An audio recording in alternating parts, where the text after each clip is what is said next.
that wasn't an endorsement of Vladimir Putin. That was an indictment of the weak and feckless leadership of this president and your running mate. As for Trump, he spent the day in St. Louis attending the funeral of conservative icon Phyllis Schlafly, but that hasn't stopped him from responding to Clinton's remarks, where she lumped half of his supporters into that so-called basket of deplorables, which, by the way, is still one of the top trends on Twitter, and it has been all day. Trump says Clinton just made the worst mistake of the entire political season, and that, quote, for the first time in a long time, her true feelings came out, showing bigotry and hatred for millions of Americans. How can she be president of our country when she has such contempt and disdain for so many great Americans? And, you know, at the same time, many of Trump's surrogates are now coming out and saying that this is Clinton's 47% moment, a reference to what Mitt Romney said back in 2012. Remember, he said that no matter what, 47% of American voters would not be voting for him because they are too reliant or they depend upon government handouts. So a lot of people inside the Trump campaign believe, or at least are hoping, that Clinton's comment will be just as damaging. Arthel? Okay, we'll keep an eye on it. Kristen Fisher, thank you. Eric? Supporters that has Mr. Trump's support could be grouped in that, quote, basket of deplorables. There she is on camera. This happened during a fundraiser last night. Well, now in the wake of the firestorm caused by what she said there, Mrs. Clinton is now saying she regrets some of what she said.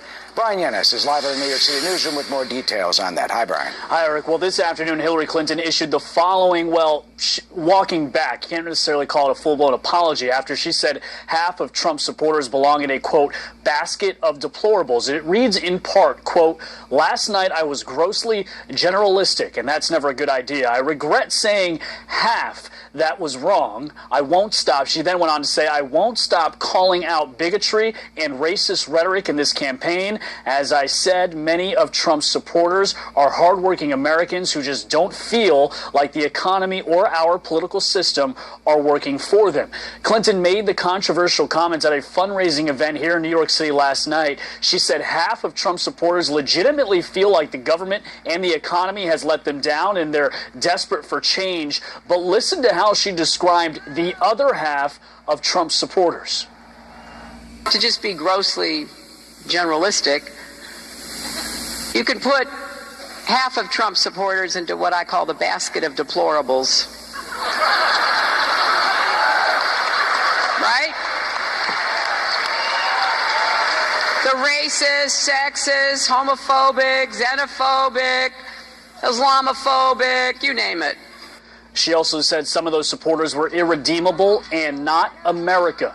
Clinton's apology comes after her running mate Tim Kaine told the Washington Post earlier today he did not believe that Clinton needed to apologize for her comments, saying, quote, she was generalizing and saying there are some of his supporters we'll never get because they're motivated by some dark motives, but there are other supporters that have legitimate concerns and questions about the economy, and we've got to speak to them in the campaign.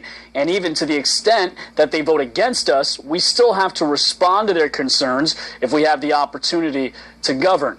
Important to note, this isn't the first time she's referenced some Trump supporters as the deplorables. Hillary made the same comment in an Israeli TV interview on Thursday, and Politico reports she's been saying this line behind closed doors for weeks. Eric? All right, Ryan, we'll see how the Trump supporters continue to react to her comments. In Syria, the U.S. and Russia reaching a ceasefire deal after marathon negotiations in Geneva between Secretary of State John Kerry and his global leaders for their criticism of that country's latest nuclear test. You know, the North conducted its fifth and largest so far test yesterday, and that has caused the United Nations Security Council to begin immediately working on new sanctions. You just saw our UN Ambassador Samantha Power there. North Korea state media accuses us of, quote, nuclear blackmail against their nation. Coming up in our next half hour, we will talk to international security expert Jim Walsh about this escalating threats from the regime and those intercontinental missiles, the development that some experts contend could actually, in a few years, hit most of our country. We're looking forward to exempt religious groups from engaging in politics. Here's what Mr. Trump had to say. Want to talk about politics. They're unable to do so.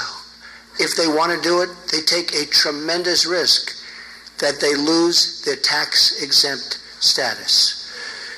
All religious leaders should be able to freely express their thoughts and feelings on religious matters.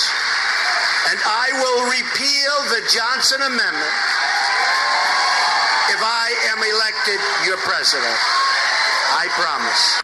All right, let's talk about this now with John Fund, columnist for the National Review online. So, John, first of all, is Mr. Trump on to something here?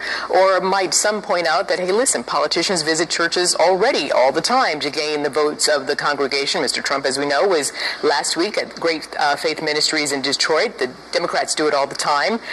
So how much of a gain would the repeal of the 1954 Johnson Amendment be for churches? It's like the fairness doctrine used to be with television stations. It was never enforced, but it still cast a pall over everything, so nervous program directors didn't used to cover controversial issues. The same here. There's some pastors who won't discuss politics just because there's a 1 in 100, 1 in 1,000 chance the IRS will come knocking on their door. Yeah, I was going to say, this is one of their hot buttons. They rarely audit, the IRS rarely audits but you're churches. still, because this is precisely tailored to his audience at the Value Voters Summit. I've covered that summit many times, not this year, and this is something that they care about, but is not well known to the general public. So it's a perfect issue to appeal to them. So will it work?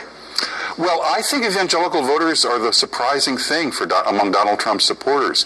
This is a guy from New York who admitted he had many social or liberal views for many, many years, including on abortion. He's changed his mind, and what's really working for him is, in that audience, redemption is a big deal. People believe in redemption, and they've obviously decided that Donald Trump has redeemed himself on these issues. And he also spoke about school choice to that audience. Let's listen and we'll talk about it.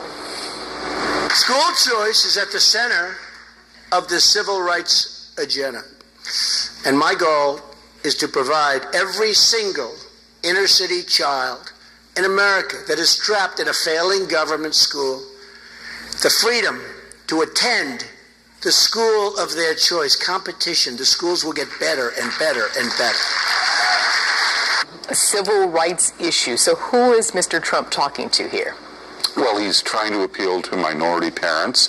He's also trying to appeal to white suburbanites who have been worried that Donald Trump has associations that make them uncomfortable, that he doesn't have a lot of minority attempt to paint himself in more moderate, more all-encompassing diversity tones. But once again, this is an issue where Hillary Clinton is vulnerable. Hillary Clinton, frankly, is in the pocket of the teachers' unions. They don't like school choice. Donald Trump doesn't have a record in favor of school choice, but he's talking about it in terms a lot of people agree with. Because look, we fought to have the right to vote. Well, we need to have the right to have a good school, even if you don't live in the right zip code. Sure. All right, so I don't think he's broadening his base so much as I think he has to go to Republicans and independents who don't like Hillary Clinton and say, I'm an acceptable choice. I'm not the kind of, mad guy that you see on television sometimes. I can be reasonable. That's why the debates are so important for him. This election is frankly a referendum on Hillary Clinton. She's frankly the incumbent, and Hillary Clinton is very unpopular, and Donald Trump is very unpopular.